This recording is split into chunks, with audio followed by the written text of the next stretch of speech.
The story begins with a boy named Gabimaru. He has been sentenced to execution for his many crimes. The executioner raises his sword and strikes at Gabimaru's neck, but to everyone's shock, the sword breaks upon impact. The officials overseeing the execution are stunned by this unexpected turn of events. Gabimaru is then sent back to his prison cell, where it's revealed that his years of shinobi training since childhood have left him with a superhuman body. A woman named Shigiri is present to document these events, and she notes that breaking a blade with his flesh is something easily done by a skilled shinobi like Gabimaru. The next day, the officials try another method of execution by ordering Gabimaru to be burned at the stake. They cover him in oil and set him on fire, but after a while, his eyes are seen staring out from the flames. The officials are frustrated once again as Gabimaru is returned to his cell, still alive. He claims he's not resisting and genuinely wants them to kill him. Shigiri, who is assigned to record all of these events, begins to ask Gabimaru about his past. Gabimaru explains that he doesn't remember his parents because they were killed when he was a child by the village chief. He admits that shinobi don't live for dreams. They live only to kill as they are ordered. We learn that Gabimaru was captured when his comrades betrayed him after he expressed a desire to leave the village. The officials make yet another attempt to execute Gabimaru, this time by having him torn apart by two bulls. His legs are tied to the bulls, but Gabimaru easily overpowers them, exhausting the animals instead. Shigiri approaches him afterward, noting that while he claims to want to die, his actions suggest otherwise. She asks why he tried to leave the village. Gabimaru explains that he was the best shinobi in the village, which earned him the respect of the village chief, who arranged for Gabimaru to marry his daughter. However, Gabimaru found his wife to be too naive and kind-hearted for his world. Her gentle demeanor irritated him, and he eventually asked the chief for permission to leave the village, which ultimately led to his betrayal and capture. Later that night, an observer warns Shigiri about Gabimaru, telling her that he is a hollow, emotionless man who killed 20 people before his arrest. Gabimaru begins to reflect on his recent survival, realizing that despite claiming he has no attachment to life, he has been resisting every execution attempt. He begins to question why he can't die when he supposedly has nothing left to live for. The next morning, the officials attempt to boil him alive in hot oil, but once again, Gabimaru survives. Frustrated, the lord overseeing the executions is desperate for a way to end this. Shigiri informs the lord that she has made the necessary arrangements. Gabimaru is taken to a hidden chamber, where Shigiri reveals that she is not just a recorder, but also a highly skilled executioner from the Yamada clan, known for their ability to swiftly and efficiently behead even the strongest of men. The lord believes that Shigiri will be able to kill Gabimaru, and as Gabimaru is brought before her, he realizes that she is a true executioner capable of ending his life. However, when Shigiri strikes, Gabimaru dodges her attack, and the two engage in a brief battle. During the fight, Shigiri cuts Gabimaru's neck, shocking him that she was able to land such a blow. Shigiri questions why he dodged if he truly wants to die, and Gabimaru begins to realize that he does in fact have an attachment to life, his wife. Shigiri reveals that she has seen through Gabimaru's hollow facade. She tells him that the reason he keeps surviving is because he loves his wife and wants to return to her. This revelation takes Gabimaru by surprise, as he had been convincing himself that he had no feelings or attachments. In a flashback, we see Gabimaru's wife telling him to live a peaceful life, away from the violence of the shinobi world. She reminds him that his heart is not hollow, despite the cruelty of their world. Gabimaru admits that his wife softened his heart, and for her, he now has something to live for. Shigiri offers Gabimaru a chance at redemption. She shows him a pardon from the shogun that would absolve him of all his crimes if he agrees to join an expedition to a mysterious island called Shinsenkyo in search of the elixir of life. The shogun had previously sent a team to the island, but none returned. Only a boat filled with flowers and a disfigured corpse. Now, criminals like Gabimaru are being recruited to go to the island in exchange for a full pardon if they return with the elixir. Gabimaru, initially conflicted, decides to accept the mission, motivated by the desire to reunite with his wife. Just as he makes this decision, the lord orders his men to kill him, but Gabimaru unleashes his deadly ninjutsu. Shigiri watches as Gabimaru stands victorious, determined to survive the expedition and return to his wife. In Shigiri's backstory, we see her father executing a prisoner with such skill that the man doesn't even realize he's been beheaded. The prisoner continues speaking, unaware of his death, and young Shigiri is deeply impressed. She makes it her goal to become an executioner like her father. As Shigiri grows up and performs her own executions, she struggles with fear and guilt. After each execution, she feels haunted by the people she's killed, which makes her doubt her ability to perform her duties without causing unnecessary suffering. A fellow executioner from the Yamada clan, Aizen, observes her hesitation and points out that her fear causes her victims more pain. He advises her to look at her sword's reflection, saying that the truth is always reflected reflected in the blade. In the present, Shigiri is tasked with monitoring Gabimaru. She and other Yamada clan executioners accompany a group of criminals who have been sentenced to death. They are told they must travel to Paradise Island in search of the elixir of life, and in return, they will be pardoned. However, the criminals are skeptical, especially after seeing a man who returned from the island with flowers growing out of his body. Despite being offered a chance at freedom, the criminals hesitate, fearing the dangers that await them on the island. An official reminds them that since they've already been sentenced to death, refusing the mission will result in immediate execution. When one criminal tries to leave, he is beheaded on the spot, and the rest are told they must follow the shogunate's orders. The Yamada clan executioners will accompany them to ensure no one tries to betray the mission. The situation escalates when the shogunate announces that there aren't enough executioners for all the criminals, so some must be eliminated before they even reach the island. This leads to a violent battle as the criminals turn on each other. Shigiri watches in horror as the bloodshed unfolds. Aizen warns her that there will be even more violence on the island, questioning whether she can handle it. Shigiri remembers her childhood when she was bullied because of her father's profession, and how she eventually embraced her role as an executioner. Gabimaru, who had remained calm amidst the chaos, finally speaks up. Gabimaru asks if there's another way to choose who goes on the expedition, saying that even though the criminals are guilty, not all of them are monsters. However, an official threatens him, ordering a criminal to attack, leaving him no choice but to kill the man to survive. He starts taking out the other criminals with such brutality that even the shogun is unsettled. Shigiri looks at her sword's reflection and sees countless souls around Gabimaru, but they don't disturb him. Shigiri realizes that she doesn't need to get rid of her fear and doubt, but instead needs the strength to bear the burden of the lives she has taken. The officials stop the fighting and tell them they will join the expedition. As they approach the island, Gabimaru recalls an event where the village chief, despite being attacked with multiple weapons, remained unharmed due to an immortality potion from another land. He and Shigiri arrive on Shinsenkyo Island, where Gabimaru confirms the elixir of life is real but is uncertain if they will find it there. While Shigiri is impressed by the island's beauty, Gabimaru finds it eerie and warns that they should be careful. He breaks his restraints, and although Shigiri threatens him, he eventually agrees to bind his hands as she insists. Gabimaru is soon attacked by a criminal named Twisted Keiun, who uses a giant steel ball. Despite being hit, Gabimaru recovers quickly, and Shigiri explains that Keiun, a warrior monk, collects weapons from those he defeats. When asked Twisted Keiun's hands are free, Keiun's associate Kisho says they will tie them later, criticizing Shigiri for being overly strict. Keiun attacks Gabimaru with various weapons, but Gabimaru withstands the blows while binding his hands. He eventually defeats Keiun using the monk's own weapons. Gabimaru wants to continue searching for the elixir, but Kisho decapitates Keiun and heads back to the ship, warning Shigiri that many criminals will die as they are being recruited from Gabimaru's village and the Yamada clan. Shigiri starts to question Gabimaru's true nature. Gabimaru attacks her but hesitates, reflecting on his past when the village chief killed his parents for wanting to leave the village, teaching him that emotions are a weakness. Gabimaru struggles with his emotions during the fight with Shigiri. Despite his intention to kill Shigiri, Gabimaru's conflicting feelings cause him to pause. Shigiri realizes that his hesitation comes from his emotions and tells him that accepting his emotions can be a source of strength. She encourages him to embrace his feelings to regain control of his life. Meanwhile, Tamiya, another criminal, encounters a butterfly with a human face, which stings him. He reacts by cutting off his hand and killing the insect, but his severed hand transforms into flowers, and strange creatures, including a giant monster, begin to appear. Gabimaru and Shigiri face a new threat as they encounter a monstrous creature with fish-like features and 6 arms. Gabimaru prepares to fight, instructing Shigiri to stay back. We see a prisoner named Tamiya. His backstory reveals that when Tamiya couldn't find anyone stronger than him, he took a job with a wealthy man who taunted him, saying he couldn't cut down a real dragon with his sword. Angered, Tamiya destroyed the man's house and killed him. In the present, Tamiya and his comrade Fuchi arrive on Shinsenkyo Island. Tamiya notices that Fuchi has tools for dissections and learns that the Yamada clan uses these to produce effective medicines. They plan to eliminate other prisoners to have more time to search for the elixir of life, fearing that delaying will lead to more dangerous people being sent to the island. Gabimaru faces a fish-like monster, and Tamiya confronts another beast. Gabimaru, following a shinobi rule to avoid unknown enemies, considers retreating but is soon captured and injured by the creature. As the situation becomes dire, Shigiri suggests they fight rather than flee. Gabimaru goes on a rampage, using his ninjutsu to defeat the giants while Shigiri struggles with centipede monsters. Gabimaru eventually saves her and defeats the attacking giants. Yuzuriha, a ninja, arrives and praises Gabimaru. She tries to seduce him into working with her, but Gabimaru resists, stating that her tactics won't work on him. Yuzuriha explains she is serious about without collaboration.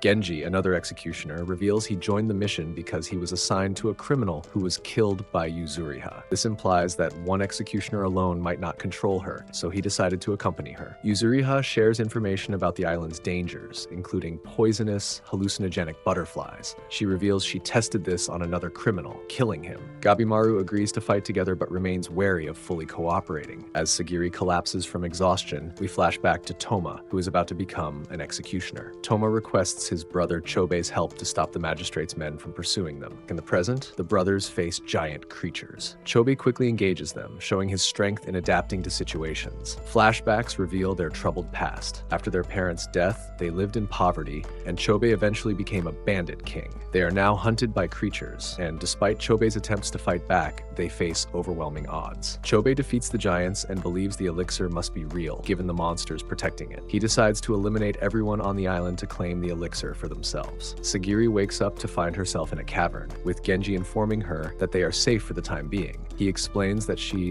was poisoned by scales from a butterfly, but assures her that they've managed to stabilize her condition. Shigiri gets up and heads outside to check on Gabimaru. She finds him preparing dinner while Senta repairs their torn clothing. As they sit down to eat, Gabimaru shares his findings from his scouting. He discovered several flowers resembling the figure depicted in their clue, leading them to believe that the missing individuals may have turned into these plants. Despite not finding a direct match for their clue, Senta advises caution, suggesting that the illustration may not be entirely accurate since the island's details are largely unknown to them. Later, Genji tells Shigiri that she should return to the mainland, questioning her ability to survive on the island. Senta disagrees, pointing out that the journey back is fraught with danger and few people make it out alive. Meanwhile, we see executioner Tenza and his companion Nurugai attempting to escape the island. They come across a shipwreck, realizing that multiple ships have been destroyed while trying to leave. As they encounter sea monsters, Tenza and Nurugai jump from their boat and find refuge on a wreck. They fight off tentacles while searching for a seaworthy vessel. Nurugai reflects on her past when a group of samurai destroyed her village and spared her to find other villages. Tenza, who had found her while she was imprisoned, offered her a pardon. When they encounter Kisho, now turning into flowers, seeing Kisho's transformed body reminds Nurugai of her grandfather, causing her to break down and urge Tenza to escape without her. Tenza defends her, questioning her will to live. Nurugai resolves to fight for survival, and Tenza gives her a sword. They battle through the tentacles and secure a boat, but their efforts to escape are thwarted by the currents and sea monsters. They decide they need to recruit allies for a successful return. Back with Genji and Shigiri, Genji insists she should go home, but Senta suggests she might be needed if Gabimaru becomes a problem, noting his recent changes in behavior. The next morning, Shigiri tells Genji she intends to stay. Genji tries to intimidate her by drawing his sword, but Shigiri swiftly disarms him. As Genji retrieves his sword and reprimands her, Rokuroda suddenly appears and blows him away. As a child, Rokuroda was always hungry and loved playing with his hands, but his love for play took a dark turn when he devoured everyone in his village. Now, his focus shifts to Shigiri, though Gabimaru intervenes with a powerful kick. To his shock, Rokuroda barely flinches. Gabimaru, recalling his training to study opponents, decides to watch Rokuroda's moves carefully before attacking again. Rokuroda shows his strength by uprooting a tree and hurling it at Gabimaru. Realizing he may be outmatched in raw strength, Gabimaru calls for Yuzuriha's assistance, but she reminds him her role is simply to gather information and cheer from the sidelines. Rokuroda swings wildly, and Gabimaru avoids his blows, knowing any direct hit could be fatal. Gabimaru tries hurling rocks at him, but they prove useless. He then attempts a ninjutsu technique, hardening his sash like steel, but even that has no effect. Running out of options, Gabimaru wonders how he'll defeat such a monstrous opponent. Meanwhile, Shigiri tends to Genji, who's too injured to survive. He urges her to flee, but she refuses to abandon him. Accepting her resolve, Genji entrusts her with his sword, acknowledging her as a warrior and urging her to stop Rokuroda. Gabimaru, considering his fire technique as a last resort, hesitates due to the danger of close combat. Suddenly, Rokuroda's finger is severed by Shigiri, who enters the fray. Gabimaru sees an opportunity to work together, suggesting they target Rokuroda's legs to bring him down. But Rokuroda's resilience renders her attack ineffective, forcing her to retreat. Realizing her overconfidence, Shigiri calms herself and refocuses. weaknesses. Despite this, Rokurota's relentless strikes continue, and Gabimaru is injured, spraining his leg while avoiding an attack. Shigiri notices Rokurota's vulnerability in the gaps between his bones, but for her strike to land, Rokurota needs to be hunched over. Rokurota lets out a powerful scream, momentarily stunning them. Taking advantage, he slams Gabimaru to the ground, leaving him coughing up blood. As Rokurota prepares to finish him off, Shigiri steps in, achieving a state of calm that allows her to deflect his attack effortlessly. Senta reveals that while Shigiri may be the lowest ranked executioner due to her gender, she is actually one of the most skilled among them. Rokurota stumbles, and Shigiri moves in for the kill, but Rokurota leaps back. Gabimaru, however, formulates a plan. Using his fire ninjutsu, he creates a cloud of smoke to suffocate Rokurota, and the smoke brings Rokurota to his knees. Shigiri seizes the opportunity and, with Gabimaru's help, delivers the final blow. In the aftermath, Shigiri looks into Rokurota's eyes and realizes that he was a misunderstood being, unaware of his own strength. He had likely killed out of innocent intent, simply wanting to play. With Genji's remains left behind, the group leaves the area. Gabimaru suggests they head toward where the giants emerged, believing it may lead them closer to the elixir. Reuniting with Yuzuriha and Senta, they are all surprised to discover a village on the mysterious island. Meanwhile, deeper in the forest, the brothers stumble upon two mysterious beings engaged in an intimate moment. Chobee wondering if they are monsters. One of them, named Jufa, becomes irritated, accusing them of ruining the mood. Gabimaru is still contemplating whether the island's residents are enemies or potential allies. He spots a girl watching them from a distance and quickly gives chase. When he catches up and pulls her hood back, he's surprised to find she's just a child. Before he can question her, a tree-like monster attacks. The girl runs off, and Gabimaru, believing she knows more about the island, evades the monster and continues his pursuit. Shigiri leads the others to deal with the creature, while Yuzuriha, with a strange ability, removes Senna's glasses before engaging in her own technique. Gabimaru finally catches up and grabs the girl's hand, only to be shocked when she effortlessly flips him to the ground. He hadn't expected such strength from a child. Shigiri, rushing after them, reassures the girl that they just want to talk. Hearing this, the girl pauses, allowing Shigiri to approach her. But without warning, the girl attempts to strike Shigiri, and Gabimaru intervenes. The force of the blow surprises him, pushing him back a few steps. Acknowledging the girl's unusual strength, Gabimaru ties her up with vines and suspends her midair. When the girl begins to cry, Shigiri and Gabimaru decide to release her, and Shigiri manages to calm her down. Shortly after, Yuzuriha arrives, proud of having defeated the tree creature. As the group regroups to decide their next move, the tree creature reappears, asking them to return the girl. It offers to lead them to its village and share information about the elixir. Though Yuzuriha is skeptical, the creature mentions the village has a bath, which immediately convinces her to trust it. Upon arriving, they find the village eerily empty. The group is led to the creature's home, where Yuzuriha and Shigiri take a bath while the men are served food by the monster. Gabimaru remains suspicious, questioning the creature about the island and the elusive elixir. The creature reveals that the island is called Kotaku, home to divine beings, and that the elixir truly exists. When Gabimaru presses for more details, the creature draws 3 circles on the ground, explaining that they are currently in the second circle of the island, while the elixir is located at the center, a place called Horai. Gabimaru demands proof of the elixir's existence, to which the creature responds that they will know it's real once they encounter the Tenza, immortal beings of great beauty and immense power. Chobee is seen cutting Jufa in half, only for Jufa's body to regenerate instantly. The tree creature, now named Hako, warns Gabimaru that the Tenza are far beyond anything they've faced so far, assuring them they will all likely fall to the Tenza's overwhelming strength. Chobee and Toma, having been defeated by Jufa, are thrown into a pit where humans have been turned into flowers. Toma helps his brother regain consciousness, and Hako explains that the lives of those transformed into flowers provide the Tan's energy. Hako introduces the girl as Mei, explaining that both have lived on the island for centuries. Later, Gabimaru and Shigiri go to bathe and run into Mei. Initially, she begins to cry, but Gabimaru reassures her that, in his village, bathing together is common. Shigiri then notices a large scar on Mei's body, and Gabimaru is reminded of his wife, who often told him how important it is to rest properly. Recalling his wife's advice, he tells Mei not to be ashamed of her scars, adding that the most beautiful woman he knows also bears a significant scar. This surprises Shigiri, who watches as Gabimaru reflects on his priorities, reminding himself that he has no time for idle conversation while searching for the elixir. In a flashback, we learn that Tenza grew up in the slums, where he had to steal just to survive. One day he encounters a group of swordsmen who belittle him, and he retaliates by beating them up.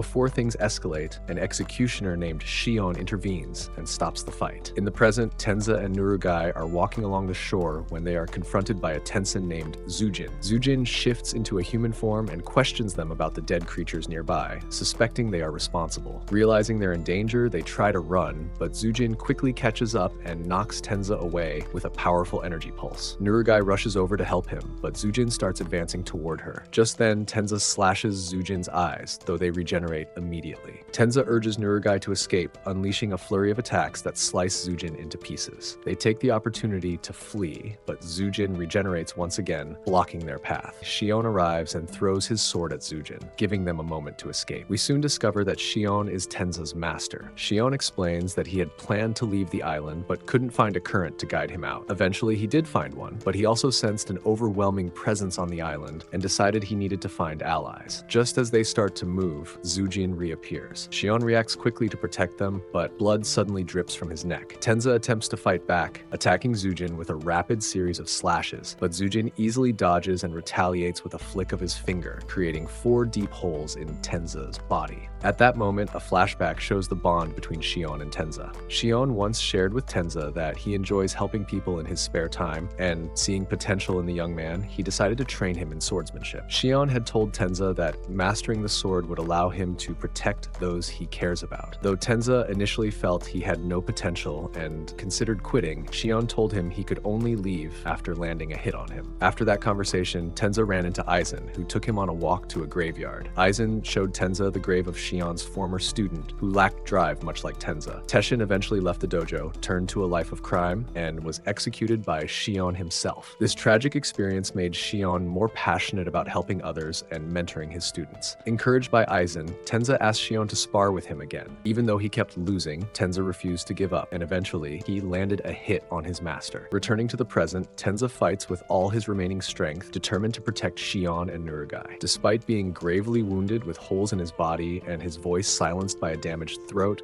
Tenza gives everything he has to buy time for Shion and Nurugai to escape. In the end, Tenza sacrifices his life. His death leaves Shion in mourning, and Shion swears vengeance for his fallen apprentice. At the village, Gabimaru reflects on the situation, realizing that acting without a solid plan could lead to disaster. As Senta falls asleep during his watch duty, Gabimaru quietly leaves, determined to find Horahi on his own. Wandering through the strange landscape, Gabimaru hears eerie voices and stumbles upon an area filled with peculiar trees that appear to be praying. Following the direction they're facing, he comes across a massive door, which he suspects might lead to the elixir of life. Just as he considers opening it, Zujin suddenly appears behind him, warning him to leave. Gabimaru, undeterred, asks Zujin if it's possible to transform humans into the elixir. Zujin dashes toward Gabimaru, attacking him. Gabimaru reacts quickly, shattering Zujin's arm with ease and landing a powerful kick that breaks Zujin's neck. Zujin's neck snaps back into place, regenerating instantly. Gabimaru counters the continuous barrage of attacks with a spinning kick, then uses his fire ninjutsu to set Zujin's head ablaze. As the flames consume Zujin's body, Gabimaru believes he has won. But in an instant, Zujin punches Gabimaru, sending him flying into a nearby wall. Despite the brutal attack, Gabimaru survives and re-enters the battle. He carefully analyzes the situation, trying to figure out how to defeat Zujin. Gabimaru lands another kick, but it feels different this time, as Zujin starts coughing up blood. Suddenly, Zujin shifts into a female form and unleashes powerful energy blasts, overwhelming Gabimaru and bringing him to his knees. Even though the odds are against him, Gabimaru refuses to give up, pushing through the pain and launching a relentless assault on Zujin. The two continue exchanging blows, and Gabimaru realizes the only way to win is by destroying Zujin faster than he can heal. He intensifies his attacks, tearing Zujin's body apart with his raw strength. But Zujin only smiles as his body mutates, transforming into a monstrous flower-like creature. The newly transformed Zujin uses a devastating lightning spell, decimating the surrounding area. Gabimaru, now pushed to his limits, struggles to continue the fight, but he is no match for Zujin's raw power. As the monster prepares to finish Gabimaru off, he has a hallucination of his wife, realizing that he's on the verge of death. However, Gabimaru recalls his training, knowing that even if he's going to die, he must inflict as much damage as possible before that happens. He ignites his body with fire, burning Zujin's arm before collapsing from exhaustion. Just as Zujin prepares to deliver the killing blow, Mei suddenly appears. She conjures a protective shield around Gabimaru, shielding him from the attack and allowing them to escape. The next morning, the group begins their search for Gabimaru. Hako reveal that 7 powerful Tensen are gathered in one location. Meanwhile, the Tensen are discussing the threat posed by the humans. Jufa blames Zujin for failing to eliminate the intruders and mocks him by blasting his head off. He taunts Zujin for his appearance and for using his transformation powers against a mere human. However, Rien, the ruler of Kotaku, reminding Jufa that they are family and only he can punish Zujin. Jufa reports that the brothers should have already turned into flowers by now, but Rien notes that these humans seem different from the others they faced. We then see the brothers have indeed escaped from the pit. Zujin claims that Gabimaru has been killed and the Tensen share a drink, which helps Zujin recover his human form. Hako then recounts an ancient legend. Long ago, a hermit who mastered their craft became a god and split into 7 parts, which are now the Tensen. Hako goes on to reveal that everyone on the island was once human, but over time they began transforming into trees. Before completely losing their awareness, they would gather at a specific location to ensure their souls would reach Horahi after death. This explains why the trees near Horahi seem to be praying. Hako also reveals that Horahi is believed to be the final resting place for souls, but the Tensen have the power to decide which souls are allowed to enter. Meanwhile, Gabimaru regains consciousness and remembers his battle with Zujin. He realizes that while the Tensen are incredibly powerful, they are not invincible gods. They can be killed. Knowing that he needs a plan and cannot defeat them alone, he starts to assess his next move. At this point, Fuji and Tamiya arrive on the scene.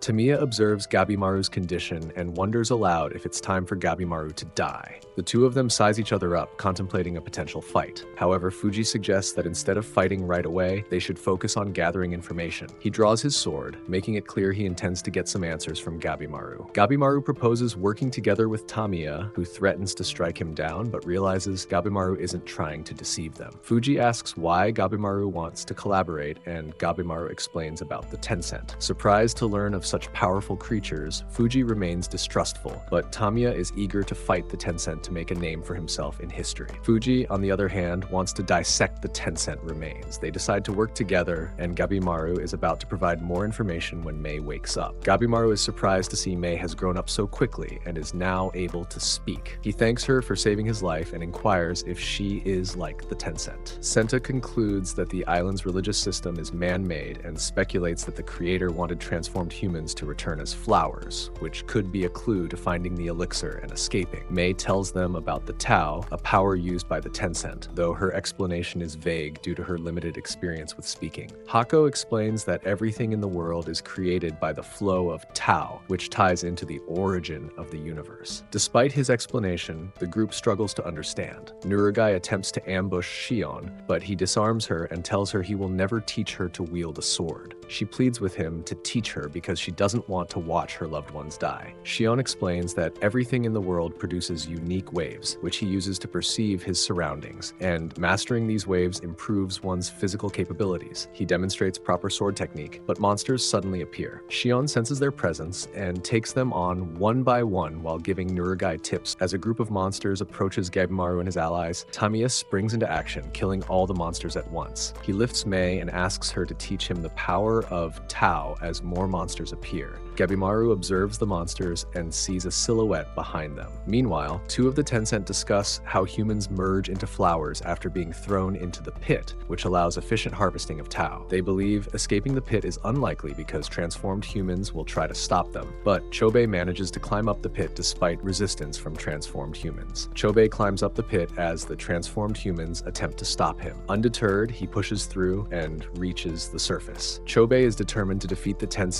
and points out their weakness, their lower bodies. He explains that the Tensen began regenerating from this area and suggests targeting it. Toma is impressed by Chobee's strategic insight. Suddenly, a monster named Doshi appears, revealing that he received orders from the Tensen to investigate. Doshi explains that his colleagues are scouting the other humans on the island and that Doshi are the Tensen's right-hand creatures due to their reasoning abilities. He demands the brothers return to the pit. Chobee tries to kick Doshi, but Doshi dodges and counters with a punch. Chobee holds his ground, grabs Doshi's arm, and uses his brute strength to sever it. Doshi summons monsters to fight them, and Toma quickly handles the monsters while Chobee continues fighting Doshi. Doshi remarks that attacks from someone who cannot use Tao are trivial because he can instantly regenerate. He notices a disturbance in Chobee's Tao and sees it as a blind spot. Chobee gets slashed, falling to the ground. Doshi remarks on the fragility of humans and intends to throw Chobee back into the pit. However, Chobee suddenly intervenes by smashing his fist into Doshi's face, then stands up defiantly. Surprised by Chobee's ability to regenerate, Doshi speculates that Chobee must have merged with the plants while in the pit. Chobee, sensing something significant from Doshi, theorizes that this might be the key to defeating the Tensen. As Doshi launches a lethal attack, Chobee manages to block it, though the force shatters his arms. They quickly heal, allowing Chobee to continue fighting. The battle intensifies with Chobee pushing Doshi back. Doshi notes that Chobee's Tao is continually expanding. Chobee, feeling the strange changes within him, hears Doshi suggest he is evolving into something beyond human. Undeterred, Chobee responds that nothing in the world remains static. A flashback reveals that when Chobee and his brother were captured by bandits, the bandits questioned their worth due to their privileged status. To prove his worth, Chobee cut his own eye, which earned him acceptance into their ranks. He strikes Doshi's navel, causing Doshi to spit blood and confirming that the navel is indeed a weak spot. Doshi leaps back and retaliates with an energy blast, but Chobee evades it. Now able to perceive the energy around Doshi's body, Chobee's enhanced vision unsettles Doshi. In a panic, Doshi calls for monster reinforcements, only to find that Toma has already defeated them. Doshi gathers Tao energy in his hand, but Chobee crushes it with a stomp and replicates the technique, creating a hole in Doshi's stomach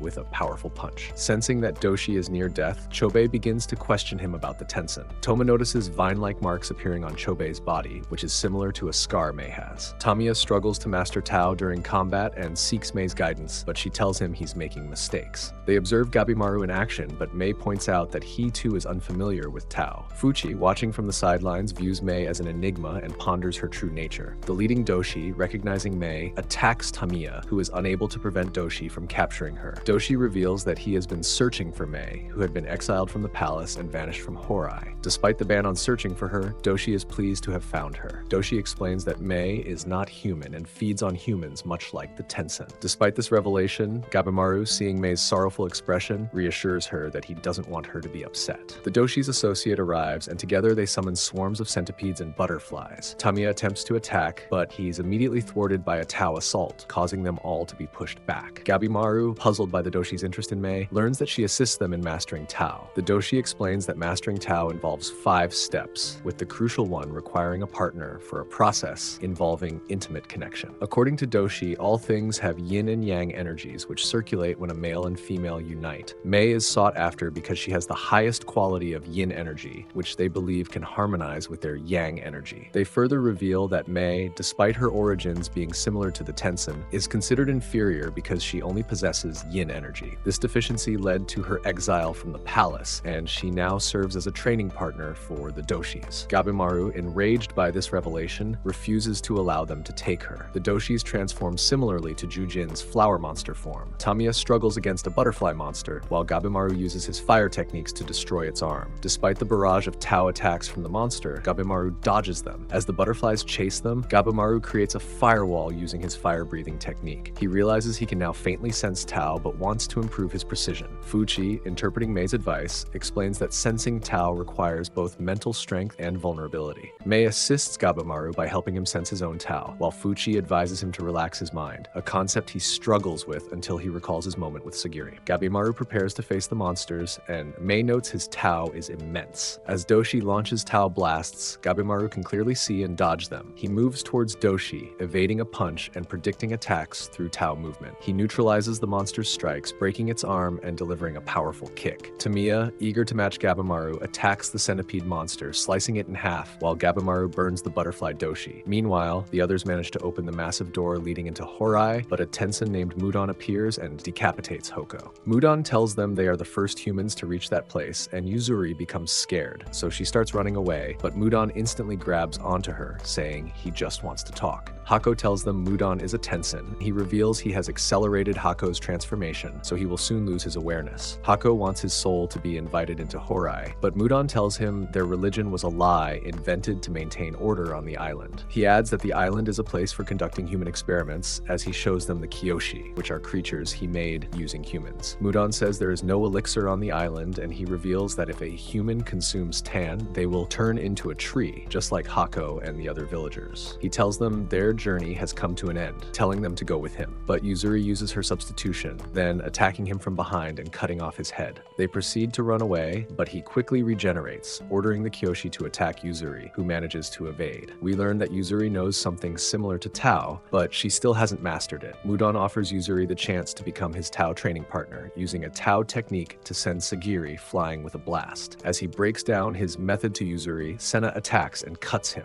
Yuzuri drinks a liquid that causes fluids to seep from her body. She reveals that her ninjutsu enables her to secrete whatever she consumes, which in this case is snake venom. Utilizing her skill, she binds Mudan, allowing the poison to burn his skin before slicing him apart. However, Mudan quickly regenerates. Admiring Yuzuri's abilities, he notes they are a form of Tao usage, but suggests she still has room to grow. Senna and Yuzuri continue their assault, but Mudan easily dodges their strikes. He grabs Yuzuri's leg and forces Senna back. While this happens, Hako explains the Tensen's weakness to Shigiri, and Mudan continues to lecture Yuzuri about Tao. Before he can finish, Shigiri interrupts, forcing Mudan to leap away. He assesses Shigiri's Tao levels as average, assuming she won't pose a threat. However, Shigiri surprises him by hurling her sword at his navel. It's revealed that the source of Tao lies in the navel. Despite the hit, Mudan remains unharmed, claiming Shigiri hasn't mastered Tao. But Shigiri stays composed, and suddenly she emits a powerful Tao aura, slashing Mudan's face. This time, the wound does not heal, and it becomes clear that Shigiri had the ability to sense Tao all along. Mudan prepared to strike Shigiri, but Yuzuriha restrained him, giving Shigiri the chance to attack. Mudan blew her away and ordered the Kyoshi to handle Yuzuriha. However, Senta swiftly defeated the Kyoshi. Shigiri continued her pursuit of Mudan, who managed to evade her attacks. With Mudan's limbs severed by her allies, Shigiri saw an opportunity to strike. Mudan then took to the air and bombarded them with Tao attacks. Shigiri, reaching her physical limits, sought cover. Yuzuriha encouraged her to keep fighting, assuring her that she could defeat the Tensen. Yuzuriha then used snake poison to bind Mudan's leg, but Mudan retaliated with Tao attacks. Despite the assault, Yuzuriha managed to slam Mudan into the ground. Mudan rose once more, but Senta stabbed him from behind, restricting his movement. Shigiri seized the moment to deliver the final blow, slicing through Mudan's navel and causing him to collapse. Though Mudan was defeated, Shigiri was disheartened to discover that the elixir she sought did not exist. In a flashback, we learned that Senta had been coerced into becoming an executioner by his family. To justify his role, he studied religion, which brought him praise and a promotion. Yet, his admiration for Yuzuriha's freedom grew after their meeting. In the present, Gabimaru, standing over the fallen Doshi, reflected on his need to master Tao. He questioned Mei about her motives, but suddenly, blood seeped from his nose, and he collapsed. Yuzuriha noticed strange flowers growing in the area, which suddenly attacked her. Senta quickly shielded her, but as he did, he began dreaming of painting Yuzuriha while succumbing to a state of eternal bliss. The flowers swiftly transformed him into a flower monster, and it was revealed that Mudan was still alive, now undergoing a transformation of his own. Mudan unleashed a barrage of flowers in a final assault. Just as the situation grew dire, Shion arrived in the nick of time to rescue them. He instructs Nurugai to help them escape while he prepares to confront Mudan, recognizing him as a Tensen. Shion believes he has grasped Tao by sensing a creature's waves and aims to defeat Mudan by targeting his waves directly. Nurugai cuts the transforming roots off Senta. Shigiri wonders how they can help him, and Yuzuriha decides to try healing him. Meanwhile, Shion fights Mudan, managing to push him back. And Shigiri observes that Mudan cannot heal from Shion's attacks. Shion suffers damage and flowers start growing on him. He swiftly removes them, but Shigiri fears he's losing too much blood. Shigiri wants to assist, and Nurugai suggests they all attack together. Shigiri informs Shion about the weakness in the navel, but Shion notes Mudan has 2 navels and that even a scratch could be fatal. Shigiri reveals they covered themselves in Yuzuriha's mucus, which should protect them from scratches and prevent flowers from growing. They decide to act as decoys. Mudan appears behind Nurugai, prompting Shigiri to protect her by cutting down Mudan's vines. Impressed by her wave-sensing ability, Shion observes how she uses it to anticipate their attacks. As Shion readies his strike, Mudan begins launching energy blasts at him. Shigiri and Nurugai manage to sever some of Mudan's vines, giving Shion the opportunity to slice through one of Mudan's legs. With Mudan's regenerative abilities slowing, Shigiri starts to believe they might actually win, though she feels herself nearing her limit. Mudan rises again, unleashing a barrage of energy attacks. Shion, driven by memories of his past and a refusal to retreat, continues his assault. With Shigiri and Nurugai guy holding Mudan's hands in place, Shion channels all his energy into his blade. He hesitates, questioning if the navel is truly Mudan's weak spot, as he can't detect any waves there. But Santa reveals that the flower's center is its true weakness, due to its vital nutrients. Shion attacks the center, defeating Mudan just in time. Shigiri rushes to check on Senta, but Yuzuri tells her that Senta's time is limited. Yuzuri has one more self left, and she believes it should be used on Shion, though Shigiri struggles with this decision. Yuzuri advises Senta to stay true to himself in his final moments, and Senta envisions being with the person he admired. Shigiri is determined not to lose any more people and no longer views them as mere criminals or executioners. She resolves to do everything in her power to ensure their survival. Meanwhile, Gabimaru regains consciousness, feeling unsettled. Tamiya reassures him, and Gabimaru wonders about their location. Fuji explains that they found a cave halfway up the valley, and Gabimaru seems to have lost his memory. As Sagiri's group moves forward, they are amazed by the statues and temples they encounter and decide to rest in one of the buildings. Shion reviews their situation, explaining that Tao is a universal power that can grant superhuman abilities when mastered, but warns that excessive use could lead to physical, mental, or even fatal consequences. Yuzuri questions their options now that the elixir of life has proven non-existent, as the shogun would never accept it. Shigiri recounts how Gabimaru had mentioned the elixir, claiming his village chief was immortal. Yuzuri, however, suspects it might have been an illusion. She also questions the reality of Gabimaru's wife, suggesting she might be another illusion used by the chief to motivate him. Gabimaru, now with complete memory loss, only remembers his name. He cooperates with the others to gather information. Mei inquires about his well-being, and though he claims to be fine, she detects a disturbance in his Tao. During the night, Shigiri keeps watch with Shion, reflecting on their losses and worrying about Gabimaru. Shion wonders if Shigiri has feelings for him, but she feels disheartened by the thought that Gabimaru's quest to reunite with his wife might be for nothing. Even though he was a killer, she believes he's a good person deep down and hopes he can be with his wife again. Thanks for watching. If you enjoyed the video, don't forget to like, subscribe, and hit the notification bell so you never miss an update. See you in the next one.